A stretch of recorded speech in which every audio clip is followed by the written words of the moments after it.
Big boss 18च्या घरामध्ये time God बनल्याच्या नंतर रजतला confession रूममध्ये बोलावलेलं आहे आणि त्याला एक अशी पावर दिलेली आहे। ती पावर कोणती तर तिला जे ती नॉमिनेट झालेली आहे तर तिचं नॉमिनेशन रद्द करण्याचं म्हणजे एलिमिनेशन करण्याचं पावर हे म्हणजे याला दिलेली आहे, दिग्विजयला दिलेली आहे।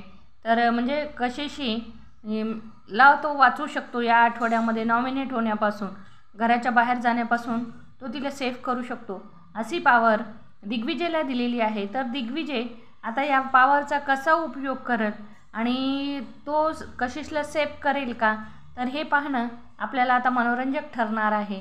आणि दिग्विजय आणि कशिश यांच्यामध्ये थोडंसं म्हणजे कुठलं तरी प्रेमाचं नातं सुरू होते, ते टिकून ठेवण्यासाठी बहुतेक बिग बॉसनं दिग्विजयला ही पावर दिलेली आहे।